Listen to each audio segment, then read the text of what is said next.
Sting inverter Sungro company का है, 200 kilowatt pick का है। इसके कुछ स्पेसिफिकेशन मैं आपको बता देना चाहता हूँ कि ये 200 किलोवाट पिक का इन्वर्टर है। इसका डीसी इनपुट मैक्सिमम वोल्टेज है 1500 वोल्ट है, मिनिमम 600 वोल्ट है। इसका डीसी इनपुट है 12.26 एम्पियर का है। और एसी की बात करें तो इसका एसी आउटपुट का जो सप्लाई है वो 3 फेज़ है, एसी 3 फेज़ 800 वोल्ट का है। और इसका मैक्सिमम आउटपुट करंट जो 180 एम्पियर तक का ये दे सकता है। इसके डीसी कंपोनेंट के बारे में बात करें तो ये डीसी कंपोनेंट है, डीसी देखते हैं।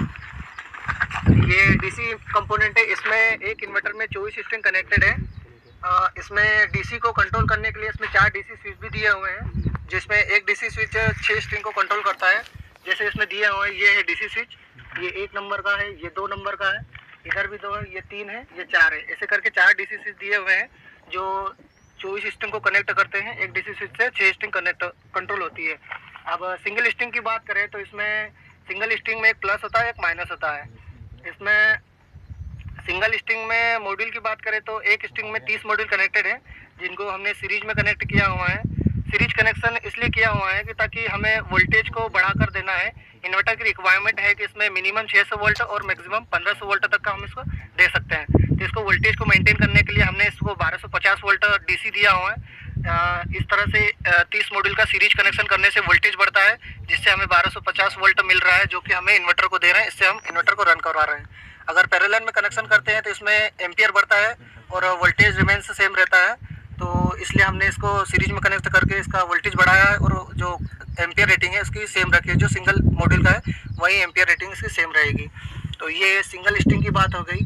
अब ये डीसी के बाद में इससे अगर थोड़ा ऊपर आए तो इसमें नेगेटिव की एक बस बार होती है और एक पॉजिटिव की बस बार होती है। नेगेटिव बस बार जो होती है उसमें जो 24 स्ट्रिंग में जो 12 नेगेटिव होते हैं और 12 पॉजिटिव होते हैं। तो जो 12 नेगेटिव होते हैं वो 12 नेगेटिव की जो बस बार होती है कॉमन बस बार होती है। वो कॉमन बस बार पे सभी नेगेटिव के टर्मिनल होते हैं और जो पॉजिटिव होते हैं उसमें सभी जो पॉजिटिव 12 होते हैं वो सभी एक ही बस बार पे जाके कनेक्ट होते हैं।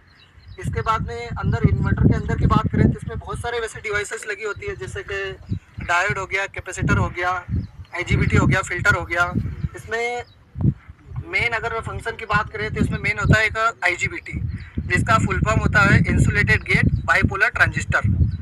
आईजीबीटी का काम ये होता है कि आईजीबीटी जो डीसी जनरेशन होता है, हमारा सोलर से जो जनरेशन होता है वो डीसी में होता है और हमें एसी में सप्लाई चाहिए होता है। तो जो डीसी होता है उसको एसी में कन्वर्ट करने के लिए आईजीबीटी होता है। IGBT DC to AC convert करता है। उसके बाद में इसमें लगा होता है फिल्टर।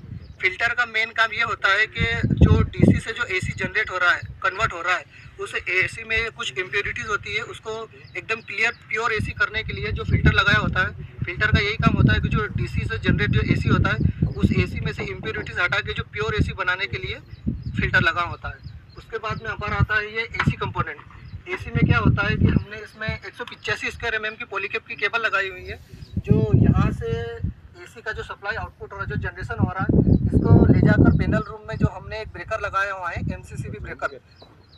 ये ब्रेकर पे ये केबल जाके हमने कनेक्ट कर दी है ताकि हम वहाँ से इसके एसी को हम कंट्रोल कर सके, बंद कर सके, चालू कर सके। तो इसलिए हमने एसी ब्रेकर वहाँ पर लगाया हुआ है एंटी पैनल में। इसके बाद में हमने इन्वर्टर को ग्राउंड दिया हुआ है ताकि इन्वर्टर को सेफ्टी के लिए, सेफ्टी के हिसाब से अगर बॉडी करंट हो, कुछ भी अगर स्ट्रिंग फॉल्ट होता है, शॉर्ट सर्किट होता है तो इन्वर्टर को कुछ हानि ना हो, कुछ नुकसान ना हो, इसके लिए हमने इसको ग्राउंड कर रखा है।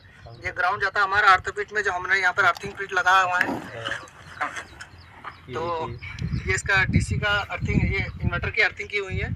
इसके बाद में इन्वर्टर का जो सबसे मेन फंक्शन है, सबसे अच्छी स्पेशलिटी है इस इन्वर्टर की सनग्रो की है, ये ब्लूटूथ कनेक्टिविटी डिवाइस से कनेक्ट करता है। मतलब कि इसको हम किसी भी एंड्रॉयड डिवाइस के साथ में ब्लूटूथ से कनेक्ट करके इसको हम ऑपरेट कर सकते हैं, चला सकते हैं, देख सकते हैं। उसका मेन ये होता है, एप्लीकेशन होता है उसमें आई सोलर क्लाउड करके, उसमें सभी स्ट्रिंग का एम्पियर देख सकते हैं, वोल्टेज देख सकते हैं। इसमें इन्वर्टर में जो 12 एमपीपीटी होते हैं उसको हम मेंटेन कर सकते हैं, देख सकते हैं, पावर फैक्टर देख सकते हैं, एसी इनपुट कितना है और डीसी इनपुट कितना है, सब कुछ इसमें देख सकते हैं। फॉल्ट वगैरह भी देख सकते हैं कि क्या क्या फॉल्ट आए हैं, किस टाइम पे आए हैं, तो उस हिसाब से हम फॉल्टों को भी रेक्टिफाई करके हम उसको सॉल्यूशन उसका कर सकते हैं। फॉल्ट में जो अलार्म भी होता है, जैसे कि इम्पोर्टेंट टाइप का होता है, एक जनरल लेवल का होता है। अगर इम्पोर्टेंट लेवल का है तो मतलब कि हमें उसे इमीडिएटली रिजोल्व करना पड़ेगा जो भी फॉल्ट आया हुआ है, और जो जनरल होता है उसको भी हमें करना तो होता ही है, पर वो है कि हम थोड़ा सा आराम से भी उसको कर सकते हैं।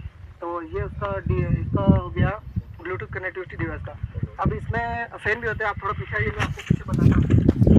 इधर से थोड़ा पास नहीं, ये इसमें इन्वर्टर में जो 6 कूलिंग फैन लगाए होते हैं, 6, 4 यहाँ पर होते हुए हैं और 2 इधर साइड में होते हैं।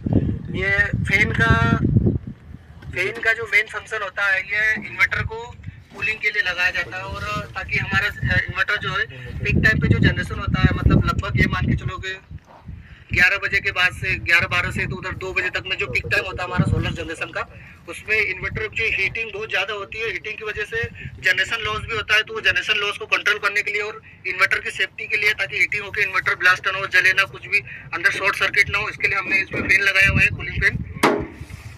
इसके बाद में ये हमारा इन्वर्टर है सनगुर का। यही इस इन्वर्टर की खासियत है और यही हमने आज इस इन्वर्टर के बारे में जाना। ठीक है, थैंक यू।